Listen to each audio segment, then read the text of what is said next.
রোজা রেখেছেন কিন্তু ইফতার করেন নাই, রোজা হয়ে যাবে কিন্তু সুন্নাত আদায় হবে না, এজন্য ইফতার করা একটা সুন্নাত। আল্লাহ তাআলা আরহামুর রাহিমিন, এমন একটা মাস রমজান মাস, সারা বছর কিন্তু আমরা নাস্তা করি, সারা বছর যেটা নাস্তা করি রমজানে সে নাস্তাই করি।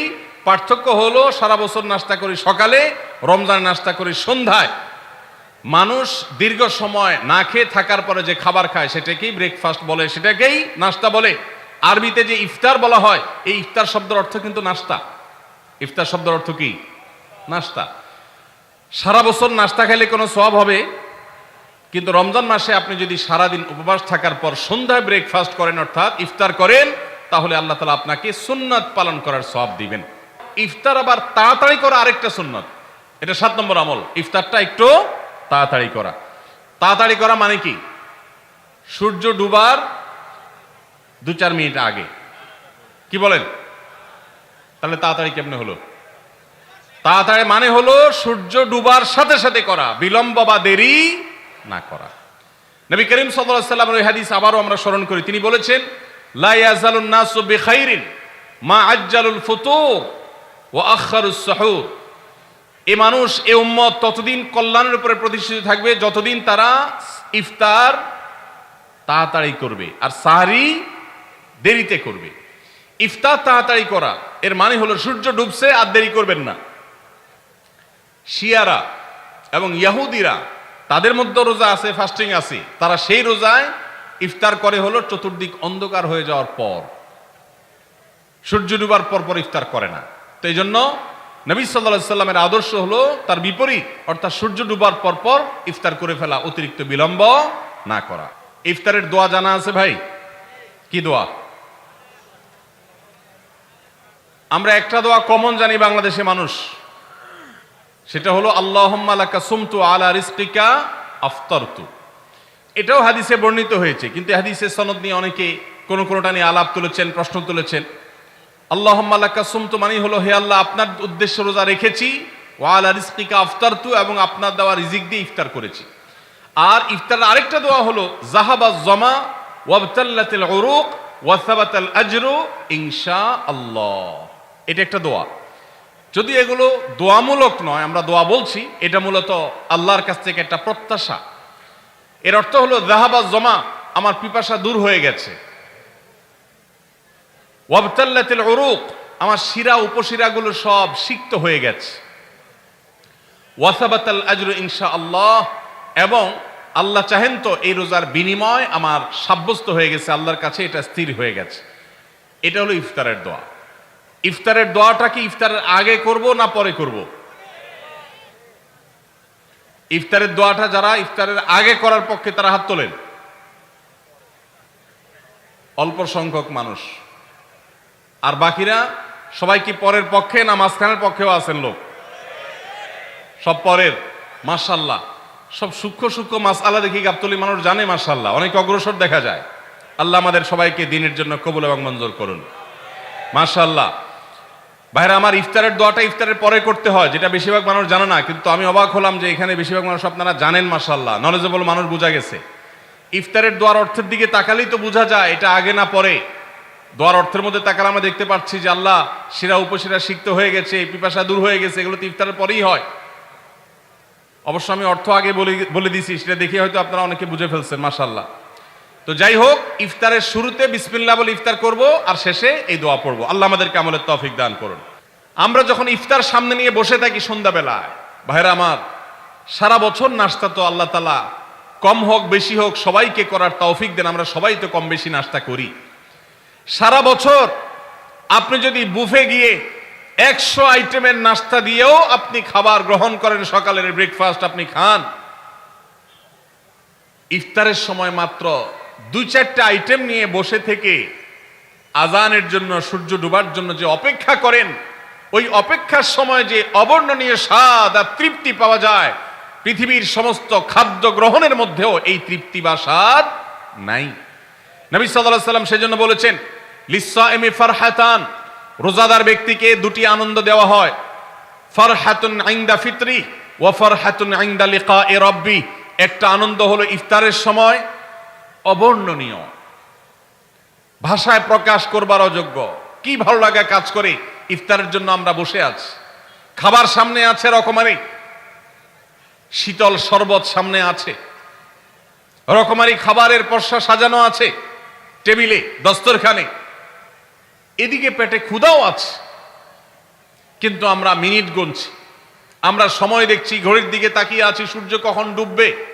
সূর্য ডুবেছে আর সাথে সাথে আমরা ইফতার করছি। এই যে আল্লাহর নির্দেশের অপেক্ষা, ইসলাম রোজার মাধ্যমে আমাদেরকে সেই শিক্ষাটা দিতে চায়। রোজা আমাদের সাথে সেই কথা বলে যে দেখো, তুমি জীবনে বিরত থাকতে শিখো, গোটা পৃথিবী তোমাকে ভোগ শিখাবে, ইসলাম তোমাকে ত্যাগ শিখাবে, ইসলাম তোমাকে কন্ট্রোল করা শিখাবে। আমাদের তরুণদের চরিত্রকে নষ্ট করবার জন্য, তাদেরকে নানাভাবে উস্কানি দেওয়ার জন্য, বিনোদনের নামে, নিউজের নামে, বিজ্ঞাপনের নামে, বিভিন্ন নামে অশ্লীল নানা দৃশ্য, খোলামেলা দৃশ্য তাদের সামনে দেখানো হয়, ভোগের আহ্বান করা হয়। ইসলাম বলে, হে মুসলিম তরুণ, তোমার চোখের এরিয়ার মধ্যে কোনো পরনারী, কোনো সুন্দরী নারী পড়ে গেছে, তুমি আঁচ করতে পেরেছ, সাথে সাথে তোমার দৃষ্টিকে তুমি নিয়ন্ত্রণ করো, অবনত করো। কুল্লিল মুমিনিনা ইয়াগুদ্দু মিন আবসারিহিম ওয়া ইয়াহফাযু ফুরুজাহুম, আল্লাহ বলেছেন হে রাসূল বলে দিন ঈমানদার পুরুষদেরকে তারা যেন তাদের চোখগুলোকে নামিয়ে রাখে, তাদের সম্ভ্রমকে তারা সংরক্ষণ করে। মনে রাখবেন, যা খুশি তা করতে পারা এটা যোগ্যতা নয়। নিজেকে নিয়ন্ত্রণ করলাম, যা খুশি তা করব না, এর নাম হলো যোগ্যতা। ডায়রিয়ার রোগী ডাইরেক্ট হয়ে যায়, যা খুশি যে করে, নিজের মন যেদিকে তাকে নাচায় সেদিকে নাচে, এই লোকটা অসুস্থ মানুষের মতো। আর মুসলিম যুবক, মুসলমান মানুষ, নারী পুরুষ, সে নিজেকে নিয়ন্ত্রণ করে। আল্লাহ এটা হারাম করেছেন, আমার মন চায়, চাইলেই আমি সেটা নিতে পারি, কিন্তু আমি নেব না। আমি একটা জিনিস ধরতে পারি, আল্লাহ হারাম করেছেন, সেজন্য আমি ধরবো না। এই শিক্ষাটা রমজান আমাদেরকে দেয়। অতএব রমজানের সবচেয়ে গুরুত্বপূর্ণ আমল হলো এই 10 নম্বর আমল, সেটা হলো পাপাচার বর্জন করা। নবী সাল্লাল্লাহু আলাইহি সাল্লাম বলেছেন, যে ব্যক্তি রমজানে রোজা রাখলো আর পাপাচার বর্জন করলো না, তাহলে এই রোজা রাখার উপোস থাকার ভিতরে কোনো পার্থক্য নাই। আল্লাহ আমাদের সবাইকে রমজান মাসে রোজা থেকে সকল হারাম, সকল নাজায়েজ কাজ, সকল গুনাহের কাজ ছাড়ার তৌফিক দান করুন, বলুন আমিন। মনে রাখবেন, রোজা শুধু পেটের হয় না, রোজা চোখের হয়, রোজা কানের হয়, রোজা হাতের হয়, রোজা মুখের হয়, রোজা শরীরের প্রত্যেকটা অঙ্গ প্রত্যঙ্গের হয়। একজন মানুষ যখন তার পুরো শরীরে রোজা করে, সে যখন সকল অঙ্গ প্রত্যঙ্গ দিয়ে আল্লাহর আনুগত্য করে, আল্লাহর নাফরমানি থেকে বেরিয়ে আসে, তখন সে সত্যিকারের রোজাদার হয়। আর যে শুধুমাত্র দিনের বেলায় পানাহার বর্জন করে, যৌনাচার বর্জন করে, আর সমস্ত পাপাচার অপকর্ম সে যথারীতি অন্য সময়ের মতো রমজান মাসেও করে, এই রোজাদার পেটের রোজা রেখেছে, কিন্তু তার শরীরের অন্য অন্য অঙ্গ প্রত্যঙ্গগুলো আল্লাহর কথা শুনে নাই, সো সেগুলো কিন্তু রোজা রাখে নাই। এই রোজা আল্লাহর কাছে মাকবুল এবং গ্রহণযোগ্য রোজা হতে পারে না। অতএব আমরা রমজান মাসে সব ধরনের গুনাহের কাজ বর্জন করবো তো ইনশাআল্লাহ। প্রিয় ভাইরা আমার, রোজা কিন্তু আমাদের সাথে কথা বলে। রোজার ভাষা আমরা অনেকে জানি না, কি বলে সেটা অনেকে বুঝি না, কিন্তু রোজা আমাদের সাথে কথা বলে। কি কথা? সিয়াম শব্দের অর্থ, আমরা যেটাকে রোজা বলছি সেটা কোরআনের ভাষায় বলা হয় সিয়াম, হাদিসে বলা হয়েছে সেটাকে সওম বা সিয়াম। এই সওম বা সিয়াম একই শব্দ, এর অর্থ হলো বিরত থাকা। এর অর্থ হলো কি ভাই? বিরত থাকা, ব্রেক দিতে জানা। আল্লাহ রাব্বুল আলামিন রোজার মতো ইবাদত দিয়েছেন আমাদেরকে জীবনে ব্রেক দেওয়ার অভ্যাস গড়ে তোলার জন্য। আমরা যেন ব্রেক দিতে শিখি, আমরা যেন থামতে শিখি, আমরা যেন নিজেদেরকে নিয়ন্ত্রণ করতে শিখি। ইসলামের যে বৈশিষ্ট্য, ইসলামের যে বিউটি, ইসলামের যে সৌন্দর্য, সেটা হলো ইসলাম পৃথিবীর মানুষকে আত্মনিয়ন্ত্রণ করবার কথা বলে।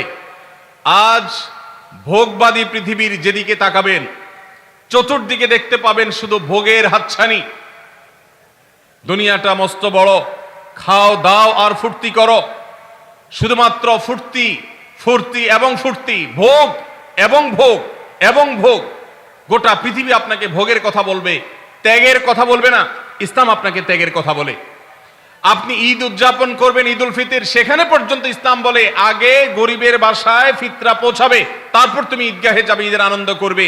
আপনি কোরবানির ঈদে পশু জবাই করে গোশত খাবেন, উৎসব করবেন। ইসলাম বলে ভালো কথা, তুমি উৎসব করবে, তোমাকে উৎসব করতেই দেওয়া হয়েছে, কিন্তু আগে গরিবের বাসায়ও গোশত পাঠাবে ঈদের, সেটা নিশ্চিত করবে, তার পাশাপাশি তুমি ঈদ উদযাপন করবে। আমরা যে রমজানের রোজা রাখি, এই রোজা আমাদেরকে বিরত থাকার কথা বলে। সেই বিরত থাকাটা কি? সেটা হলো আমরা যখন রোজা রাখি আমাদের পিপাসা হয়, আমাদের ক্ষুধা লাগে, পিপাসা হয়, আবার হাতের সামনে হয়তো পানিও আছে, আমার ক্ষুধা লাগে, হাতের সামনে হয়তো খাবারও আছে, কেউ দেখছেও না, সিসি ক্যামেরাও নেই, বদ্ধ রুমে কক্ষের মধ্যে, কিন্তু আমি রোজাদার। কোন রোজাদার রোজার মধ্যে পান করে? কেন? কারণ সে জানে আল্লাহ নিষেধ করেছেন।